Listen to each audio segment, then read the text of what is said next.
In a competitive world, average won't cut it.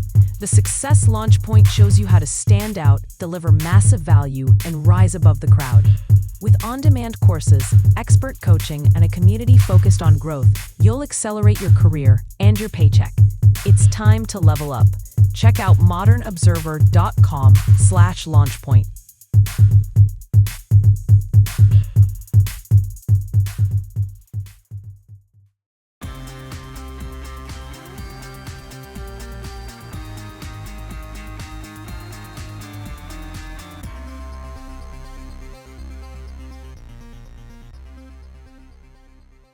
The House to vote on the shutdown, violence at UC Berkeley, employees resist returning to the workplace, and more.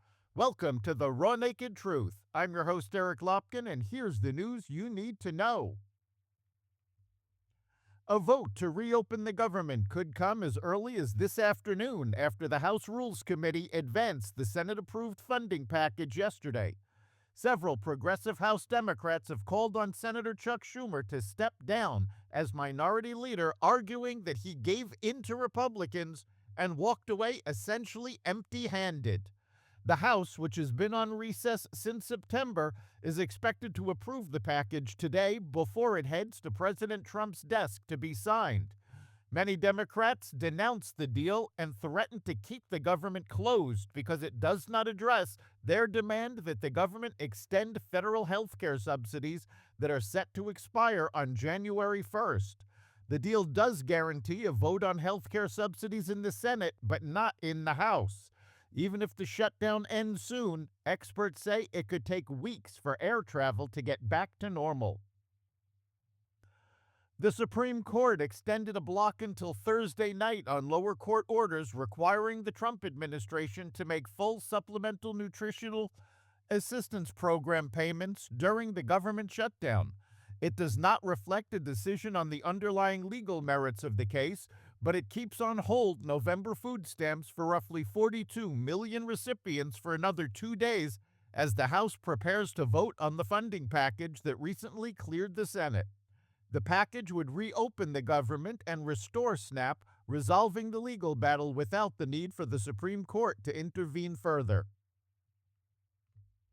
Jewish students in New York City are scared about what Mayor-elect Zohran Mamdani's victory means for their lives on campus, saying that the Democratic Socialists' win is a huge blow to the New York City Jewish community.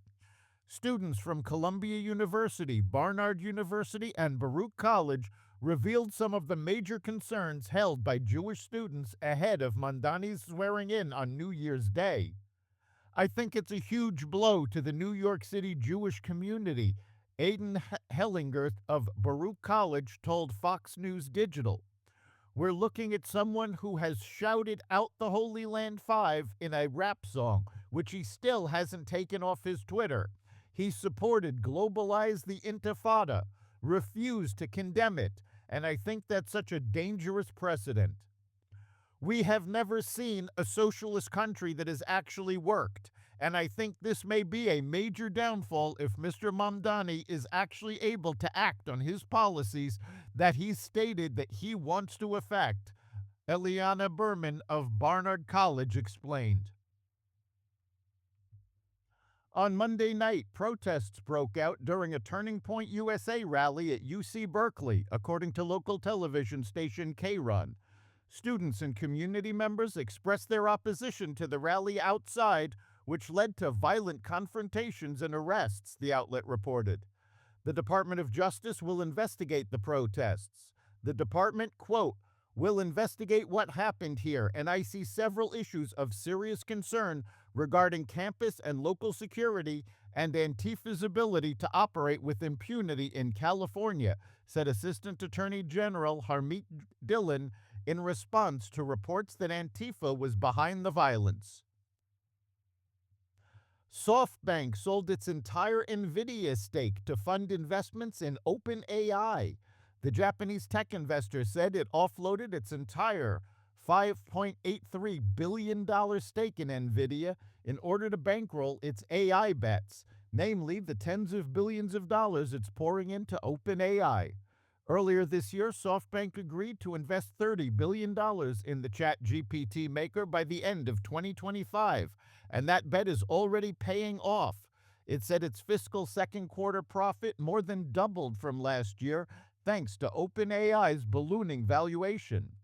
SoftBank stock dropped 10% on the move.